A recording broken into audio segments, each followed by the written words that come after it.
톰 해리슨이라고 하는 사람이 쓴 책 제목이 참 재밌습니다. I'm okay, you're okay.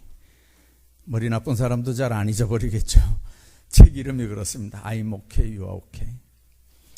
그 책의 주제가 이제 전제하는 게 뭐냐면, 사람은 인격이나 성품이 하루아침에 만들어지는 게 아니기 때문에 사람이 타고난 본성을 바꾸기가 참 어렵다는 거죠.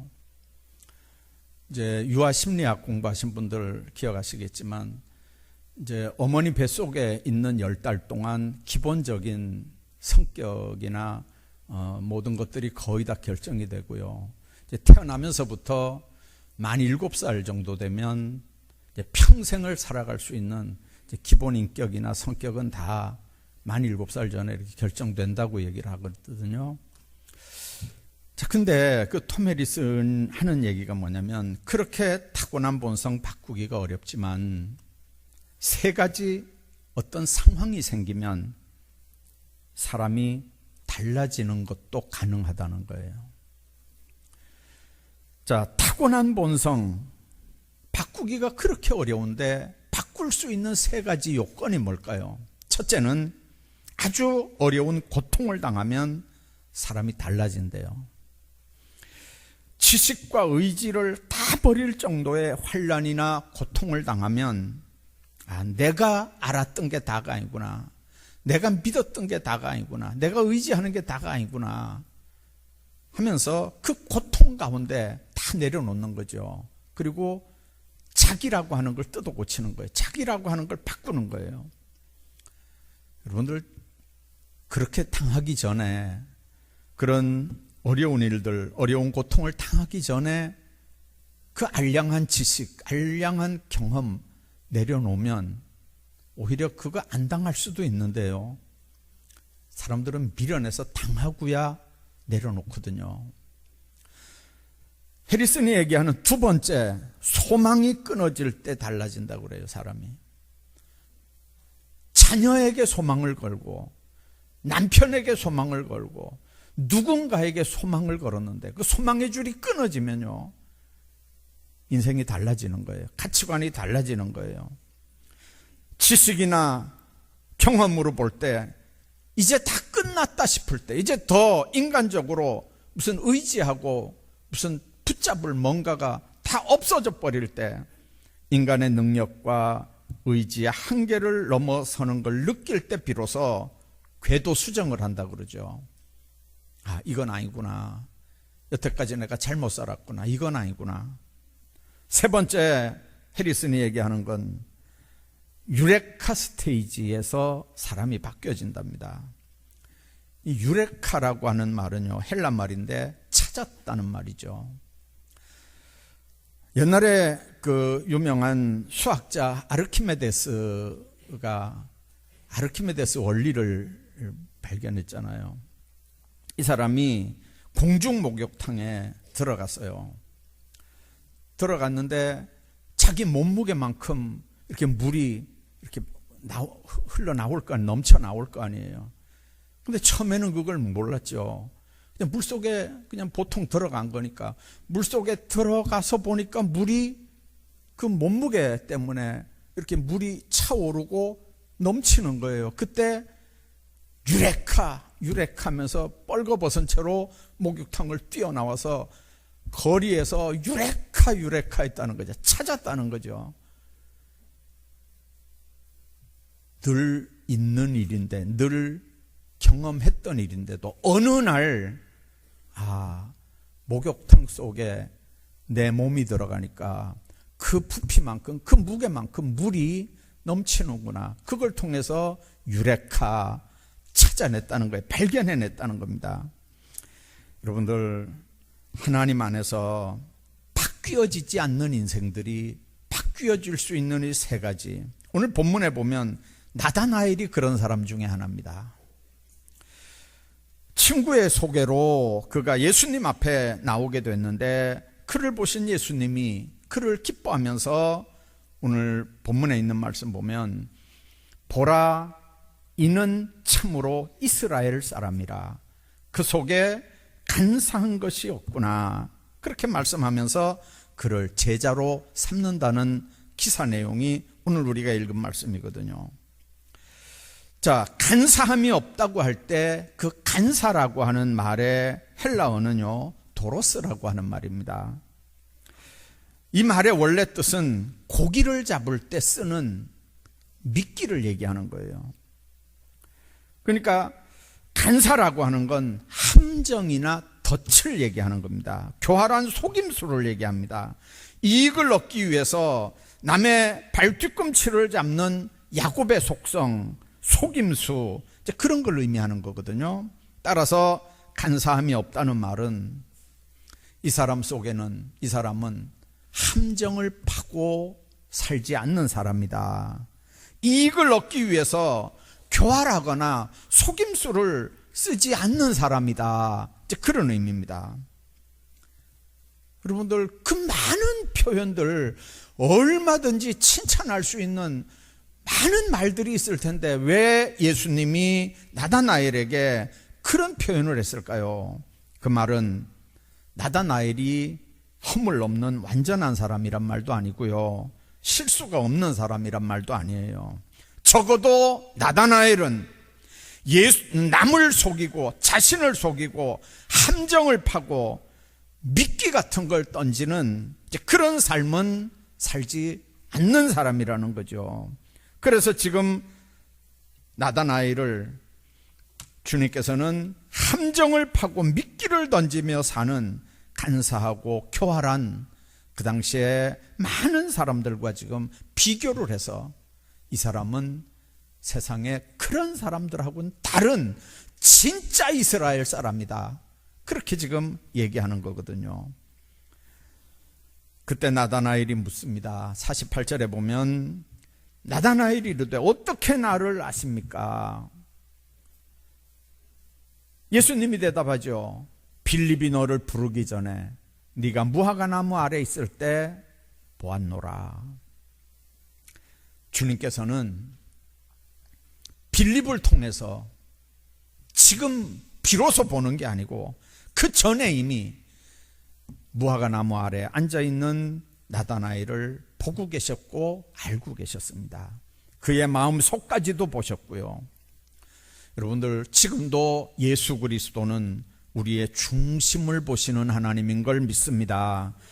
아무리 간사하고 교활한 말을 하면서 사람을 미혹시켜도 우리 주님은 사람의 마음속까지도 아시는 분입니다. 그분이 나다나엘에게 그 속에 간사함이 없다, 그러니까 그 속에 간사함이 없을 뿐만 아니라 참 이스라엘 사람이다, 그러니까 여러분들, 나다나엘이 얼마나 기뻤겠습니까? 여러분들, 인간이 가장 진실한 순간 언제라고 생각합니까? 독재 권력자들처럼 높은 지위에 앉아서 권력을 휘두를 때가 가장 진실한 순간일까요? 농사가 풍년이 돼서 쌓아둘 곳이 없어 창고를 크게 짓고 먹고 마시려고 하던 어리석은 농부의 그런 모습에서일까요? 야고보서에 있는 말씀처럼 어떤 도시에 가서 1년을 머물며 장사해서 이익을 보겠다고 하는 그런 삶입니까? 모두가 다 내일 일을 알지 못하는 어리석은 사람들의 공통점일 뿐입니다. 진짜 진실한 인간의 모습은 나다나엘처럼 무화과 나무 아래 앉아 있을 때의 모습입니다.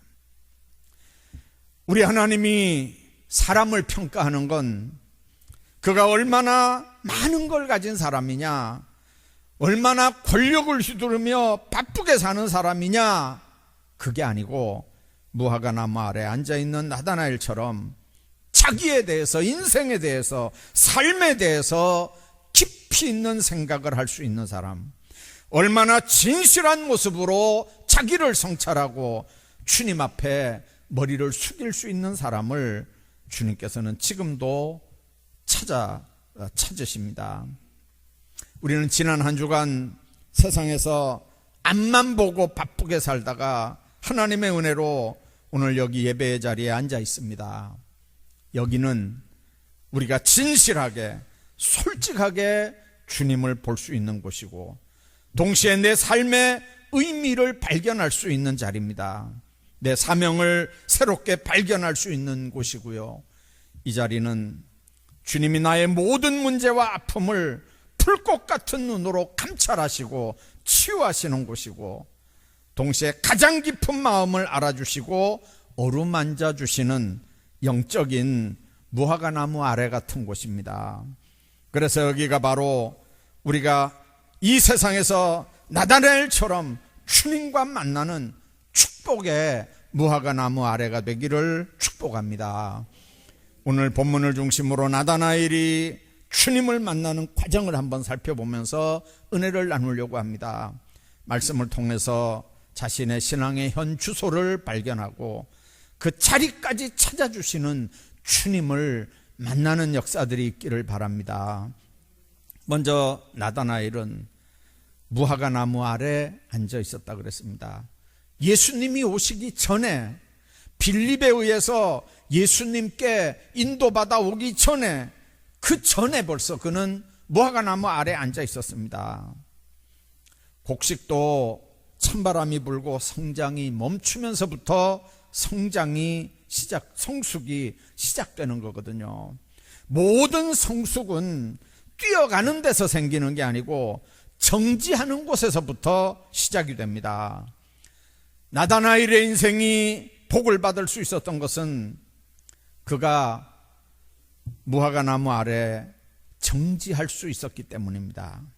바쁘게 계속해서 움직이는 것만이 능사가 아니고 때로는 정지해서 원점, 초심으로 돌아올 줄 알았기 때문에 그렇습니다. 그는 깊이 자기의 인생을 생각했고 사명을 생각했습니다. 미래를 생각했습니다. 자기 영혼을 생각하고 하나님을 생각할 줄 알았습니다. 거기에 주님이 오신 겁니다. 가을은 남자의 계절이랍니다. 더더군다나 가을은 중년 남자, 노년 남자들의 계절이라고 그러죠.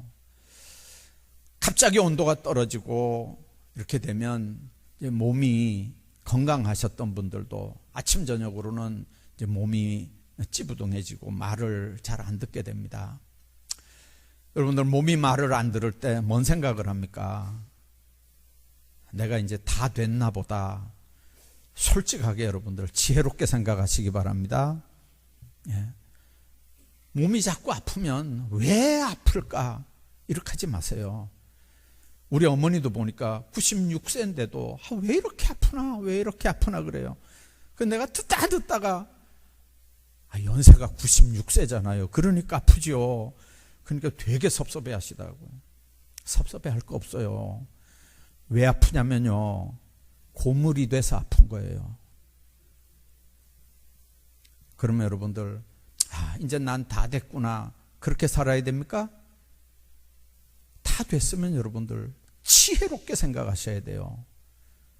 때가 되면 하나님 나 부를 거고 하나님 앞에 내 가야 될 텐데 꼬물 같은 이 몸뚱아리 가지고 남은 삶을 하나님 앞에 어떻게 살아드릴 건가? 그게 신앙인들이 생각해야 되는 거고 그게 지혜 있는 사람들이 생각해야 되는 삶의 자세인 줄로 믿습니다. 예수님도 때때로 달려가기만 한 게 아니고요. 정지하셨어요. 사역하면서 틈틈이 시간을 내서 기도하면서 겟세마네 동산에서 정지하셨다고요. 감람산에 가서 기도하시면서 한적한 곳에 깊이 기도하시면서 하나님을 바라보는 기도의 습관을 가지셨습니다. 현대인들도 요즘에 쉽게 걸릴 수 있는 병이 바로 탈진, 번아웃이라고 얘기합니다. 한 2, 3일 전에 그 국민일보에 나온 거 보니까 우리나라의 우울증 환자가 하여튼 엄청 지금 많이 늘어난대요. 네. 통계 보니까 4명인가 5명인가 당 1명씩 지금 우울증 환자가 이렇게 급증한대요. 여러분들 먹을 게 없어 그런가요? 좋은 옷이 없어 그런가요? 지금보다 더 좋은 여건이 어디 있어요? 외국인들이 한국 와서 보고 놀래잖아요. 여기가 천국이라고요. 그런데 여러분들 왜 우울증 환자가 생기는 걸까요? 뭔 문제일까요? 먹고 사는 문제 때문인가요?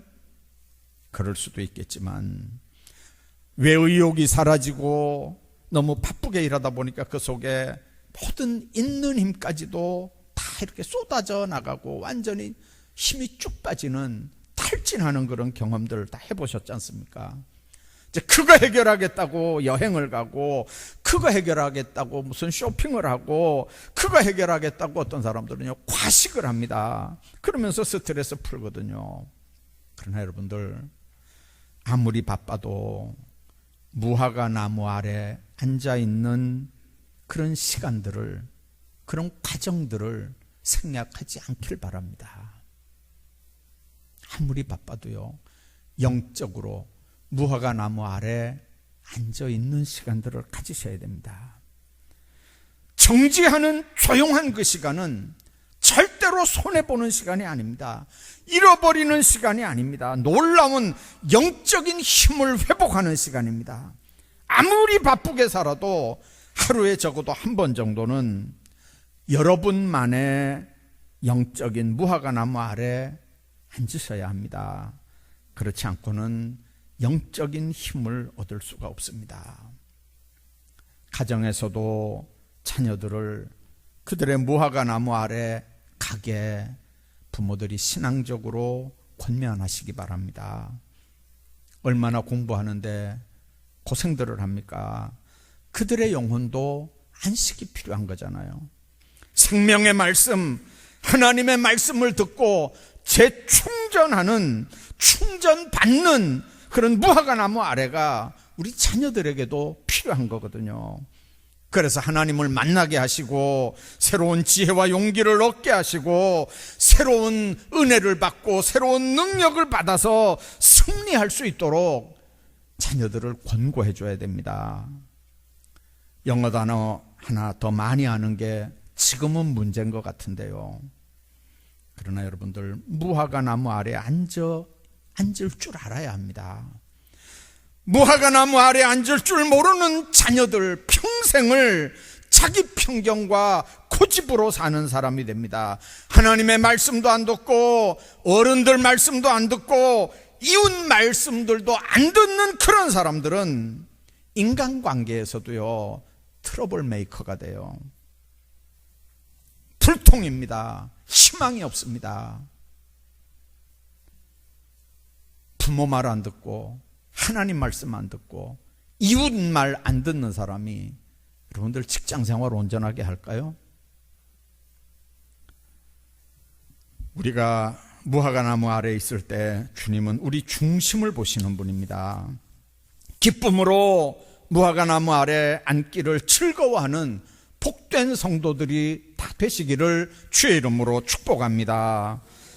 뿐만 아니라 나다나엘의 편견이 무화과 나무 아래서 깨집니다.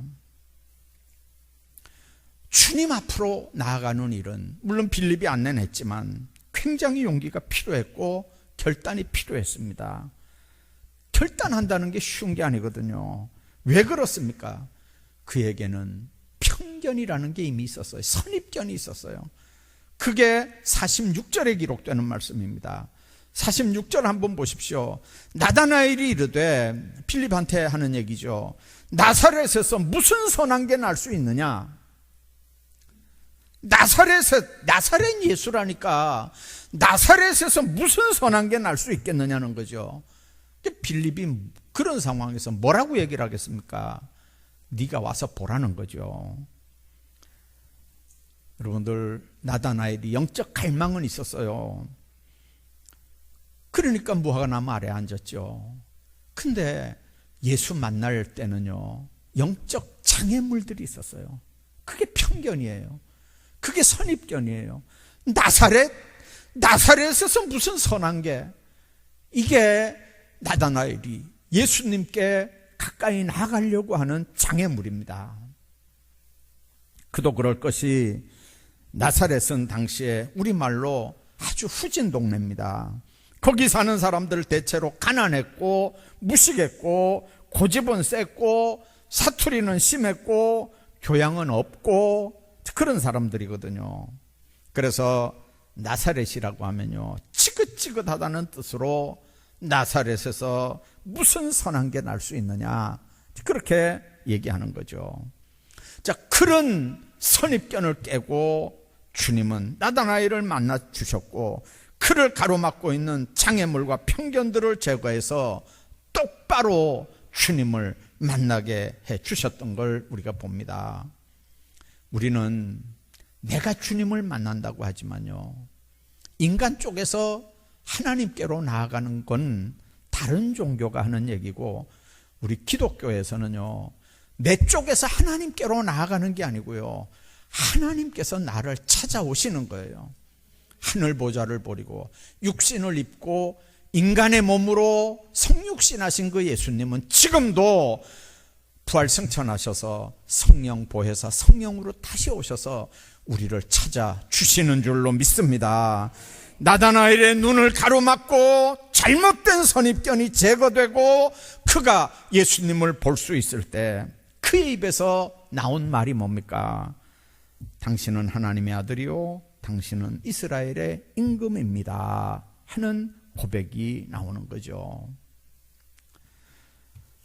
신앙생활하면서 우리가 생각해야 됩니다. 많은 사람들이 하나님을 찾지만 막상 주님 앞에 나아가는 사람들이 그렇게 많지 않은 걸 봅니다. 왜 그렇습니까? 자기 편견의 틀을 못 깨서 그렇습니다. 예수 믿는 사람도요, 놀라운 하나님의 능력이나 경험들을 체험하지 못하는 이유 중에 하나가 뭔지 아십니까? 바리케이트를 딱 치는 거예요. 자기 지식, 자기 경험, 이걸로 바리케이트를 딱 치고 그 안에 되어지는 일들은 인정해요. 시인해요. 그러나 그 밖에 일어나는 초월적인 역사들은요, 절대 인정하지 않아요.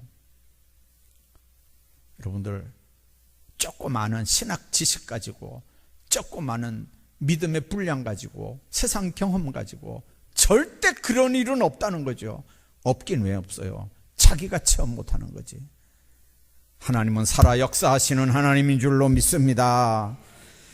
내 편견의 틀이 깨져야 그때 하나님이 역사하고요, 내 나름대로의 고정관념, 자기 틀, 선입견이 깨져야 초월적으로 역사하는 절대자 하나님을 그때 만나는 역사가 있는 거예요. 자기 입장에서는 왜 안 깨려고 합니까? 그게 다인 줄 알거든요. 그게 완전한 생각인 줄 알거든요. 그게 완전한 지식인 줄 알거든요. 자기가 아는 게 다인 줄 알거든요. 사람의 선입견이라는 게 얼마나 무서운 건지 몰라요. 2007년도에 워싱턴 포스트지가 워싱턴 DC 사람들을 대상으로 깜짝 실험을 한 게 이제 신문에 나온 적이 있었습니다. 청바지와 티셔츠 차림으로 야구 모자를 푹 눌러 쓴 청년이 길거리에 악사처럼 고속 지하철역 그 입구에서 낡은 바이올린 하나를 이렇게 꺼내 들고 연주를 하기 시작했어요. 43분 동안 연주가 계속됐어요. 연주를 시작하니까 사람들이 몇 명 이렇게 모였고요. 한 3분 지나니까 어떤 사람이 시계를 보더니 그 자리를 떠났고, 계속해서 떠났고 하면서 그 43분 동안에 7명이 그 자리를 떠났습니다. 그리고 연주가 끝날 때쯤 됐을 때 27명이 그 바이올린 케이스에다가 이렇게 돈을 던졌는데 27명이 던졌고요. 그렇게 모인 돈 합계가 $32 17센트였대요. 근데 다음날 아침에 조간신문을 펼친 워싱턴 DC 사람들이 깜짝 놀랐대요. 그 청바지 입고 티셔츠 입고 야구 모자 푹 뒤집어 쓴, 그러면서 낡은 바이올린으로 이렇게 연주를 했던 그 사람이 누구였냐면요, 미국 시민들이 가장 좋아하는 바이올린의 신동 조슈아 벨이었대요. 만일 이 조슈아 벨이 워싱턴에 와서 독주회를 갖는다고 그러면요, 그 표 한 장 구하기 위해서 밤을 새우면서 줄을 서서 그 표를 구해야 되는 그런 상황이고요. 최하가 300불에서 비싸게는 1000불 이상 가는 그 표인데, 그 사람이 지금 지하철역 앞에서 연주를 했는데 세상에 그렇게 많은 사람들이 쓱쓱쓱쓱 지나가고요, 고작 이렇게 동전 하나 던져준 사람이 27명밖에 안 되고요. 그 이야기를 하면서 그 지나간 사람이요, 이렇게 보니까 1000명이 넘었대요. 1000명이 그 앞을, 연주하는 앞을 이렇게 지나갔다는 거죠. 근데 워싱턴 포스트지가 그 내용을 기록하면서 이런 얘기를 합니다. 일상에 쫓겨 자기 주변에 존재하는 소중한 것의 가치를 알아보지 못하는 현대인의 상황을 극명하게 보여주는 사건이다. 이렇게 하면서 대서특필을 했다는 거죠. 여러분들 길거리거나 말거나 표 한 장 구하는데 여러분들 몇백 불씩 하는 그 표, 그 사람이 그 사람인 줄 알았으면 여러분들 거기 안 서서, 거기 서서 그 연주 끝까지 다 안 지켜봤겠습니까? 관심 없는 거예요. 그냥 넘어가는 거예요. 정말 세상에서 가장 유명하다는 바이올리니스트가 그 자리에서 지금 자기 눈앞에 연주하고 있는데도 그냥 거리에 악사겠거니 하고 눈치 못 챈 사람들이 그 동네 사람들이거든요. 우리 신앙인들도 마찬가지입니다. 주님 만나기 위해서는 자기의 편견을 깨뜨려야 할 그런 단계의 필요가 있습니다. 너무 가까이, 너무 익숙한 것이라서, 너무 바쁘다는 핑계로 아름답고 소중한 걸 모르고 그냥 지나쳐가거든요. 인간적인 편견, 자기중심적인 선입견, 이것 때문에 결국은 자기 우상의 동굴에 갇혀서 결국 인생 끝나는 거예요. 그걸 깨뜨려 버려야 할 믿음의 결단들이 필요한 겁니다. 너무 가까이, 너무 익숙한 것이라서 그 아름답고 소중한 걸 모르고 그냥 지나간다는 건 인간적인 편견, 자기중심적인 편견일 뿐입니다. 편견이에요. 나만 그렇게 보는 거지, 나만 그렇게 생각하는 거지, 다른 사람도 그렇게 생각할 거라고 생각하면 안 돼요. 주님 앞에 과감하고 담대하게 나가서 주님을 만나고 주님께 영광을 돌리는 성숙한 믿음을 가진 복된 성도들이 되시기를 주의 이름으로 축복합니다. 뿐만 아니라 나다나엘, 편견이 깨지니까 이제 그때 주님이 똑바로 보이는 거죠. 그리고 주님이 똑바로 보이니까 내가 누군 줄 아는 거예요. 그리고 주님 앞에 신앙 고백을 하는 거죠. 이사야도 그랬잖아요.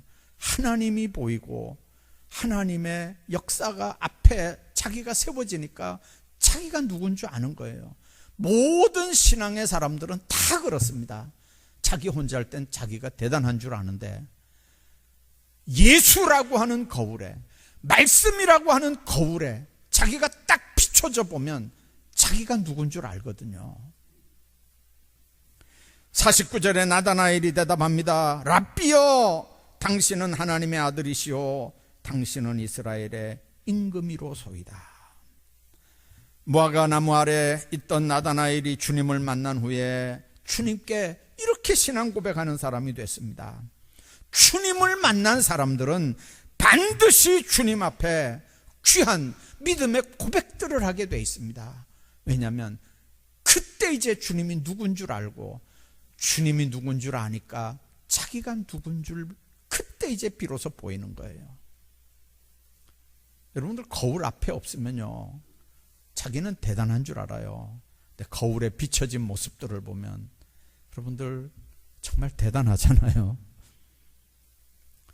어떤 분들 이렇게 우리 여전도 회원들 권사님들 이렇게 사진 찍자 그러면요, 안 찍으려고 그래요. 안 찍으려고 그래요. 왜 그러냐면 옛날 생각을 하고, 그때는 그렇게 예뻤는데 지금 이렇게 쪼그라진 얼굴로 사진 찍으면 어떡하냐 그러는데, 여러분들 내일 생에서 지금이, 내일 생에서 오늘이 제일 젊은 날이에요. 찍자 그러면 찍으시라고요.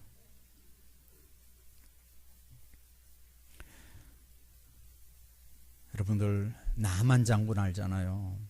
요단강에 대한 선지자의 편견이 깨지니까 순종해서 7번 들어갔다 나오고 건강한 모습이 되니까 이스라엘의 흙을 챙겨서 자기 나라로 가지고 가면서 하나님을 공경할 걸 고백하는 역사들을 우리가 기억하지 않습니까?